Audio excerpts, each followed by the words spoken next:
Now, Donald Trump is a controversial figure. As a matter of fact, I think he's probably the most polarizing individual on the planet today. He is the only president to be impeached twice, and now he is out of the Oval Office with successor Joe Biden dipping his toe into running the most powerful country in the world. It does beg the question, what is Donald Trump's legacy? What will be the long-standing aspect of his presidency that we will remember for years to come? Before discussing these very particular aspects of Donald Trump's presidency, I'm going to be taking a very objective approach in this time of his helm. I'm Lewis from the Thinking Bubble, and today we're talking about Donald Trump. While Donald Trump is known for being quite outspoken in press conferences and to some extent argumentative, Look, you know you're a fake. You know that. Your whole network, the way you cover it, is fake. skeptics, and by skeptics I mean everyone, was very apprehensive on how he would deal with foreign affairs as the president. Trump took quite an unconventional approach to foreign policy, and to some commentators, they say this is his most successful realm. Trump had positive engagement with Taiwan and eliminated many barriers between the United States and Taiwan. He was the first president to have a direct phone call with the president of Taiwan. He signed the Taiwan Travel Act, which led to diplomatic agreements between Taiwan and American officials and encourages all levels of government to have visits between the two countries. He also signed the Taiwan Allies International Protection and Enhancement Initiative Act, try saying that 5 times, into law, which makes it so the US policy to advocate for Taiwan's membership in all international organizations, either as a member or an observer. $18 billion of weapon sales in 4 years, which was made by the Taiwanese government, which was processed and accepted. Trump's interactions with Taiwan was overall a positive aspect of his presidency. Donald Trump's dealing with China was a spectacle to an extent. Media coverage ate it all up. China has been a thorn in the US administration for the last 3 decades because they're a huge growing economy and a big trading partner. Previous administrations like Obama had worried about overstepping with the Chinese for fear that the Americans had become too accustomed to cheap Chinese imports and then disapprove of the resulting inflation from the US imposing sanctions or tariffs on China. Trump took these actions anyway, and there wasn't any significant inflation. While it is true that China had retaliated with respect to their US imports, but the tariffs did not spark much of a reshoring initiative. This does show that the fear of consequences of getting tough with China was completely overblown. The final part of the foreign affairs that we're going to look at is his dealings with Israel. The Trump administration had helped negotiate and oversee a normalization of Israel's relations with Bahrain, the UAE, Sudan, and Morocco. Now, previous US administrations approached these issues with a standard diplomatic tactic of sitting down with the parties, having some tea, trying to agree on a framework of discussion, building blocks, and being really careful not to appear to favor one side.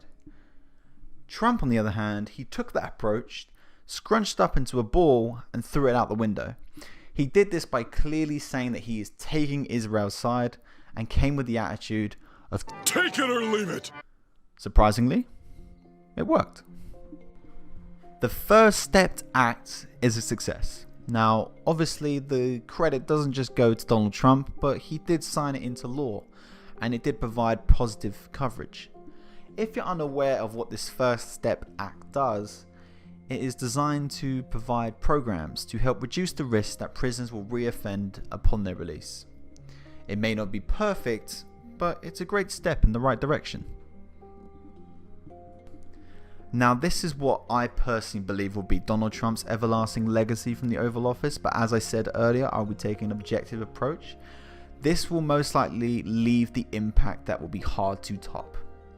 Trump left the White House having appointed 234 judges to the federal bench. including nearly as many powerful federal judges in the last 4 years he had, in comparison to Barack Obama, who only appointed 55 in 8 years. During his tenure, Trump flipped the balance of 3 appeal courts from a majority of Democrat to appointees to a majority of Republican appointees. Federal judges have lifetime tenure. They remain long after the presidents have nominated them have left the office. As of January 13th, there are 816 judges serving across 3 main tiers of the federal court system. Trump appointed 28% of these judges. 3 of them are sitting in the highest court there is, the Supreme Court, and cases before the court span from divisive social issues like abortion, gay rights, death penalty, business disputes, and environmental law, and many other things. After working closely with Mitch McConnell and other Senate Republicans, they were able to shape the federal judiciary for decades to come. Now on to the bad stuff. The US healthcare system. It's complicated. Now this is coming from an individual who lives in the UK. Now after reading many articles from people much more knowledgeable than me, many of these smart commentators have categorized the health system as a mess. Trump repeatedly claimed that he would repeal and replace the ACA, and even claimed that a replacement healthcare system was complete, making bold statements like providing insurance for everyone. However, the ACA remains intact and continues to grow. No form of healthcare was ever produced from Donald Trump. Trump campaigned on cutting taxes across the board, specifically focusing on cutting taxes for the middle and lower income classes. The tax cut bill was passed less than a year ago, and it has many criticisms. Allegedly, 60% of the tax savings went to those in the top 20%. US workers were also promised an increase in wages of $4,000 due to their less money they would be paying going to taxes. However, many studies have been stating the growth of wages was only 0.4%, which is a slip in comparison to Obama of 0.7%. While worker bonuses were increased following the tax cut, then bonuses are now below what they were pre-tax cut. Trump also promised to drop corporation taxes from 35% to 15%. However, he only ended up dropping it to 21%.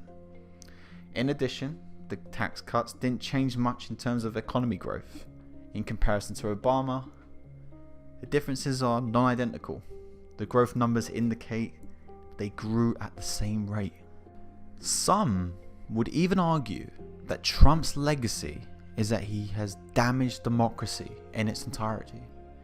He attacked the media, leading to the UN experts actually believing that the Trump was raising risk of violence towards journalists. His relentless use of disinformation led to historians that are experts on fascism to have sharp comparisons to dictators like Mussolini. Biden winning the 2020 election and Trump refusing to concede, rejecting the results, and had many baseless allegations of fraud. He continued to deny reality. While many of the world leaders congratulated Joe Biden, Donald Trump attempted to overturn the outcome and provoked an attempted coup on the US Capitol. He told them to fight like hell, and they listened. They damaged property, they clashed with police, 5 people were killed in the process. Trump also skipped Biden's inauguration. The first outgoing president since 1869 to refuse to attend his successor's inauguration. So what is Donald Trump's legacy? Will recency bias tell you that it was his recent outgoings of allegedly organizing a coup? Will his reconstruction of the judiciary be as important as it should be? Could you make an argument that an individual that prided himself on his business skills wasn't able to do better than his predecessor economically? Or is it simpler than that? Is it merely the fact that he was the first president ever with zero political or military experience? The choice is yours. How will you remember Donald Trump?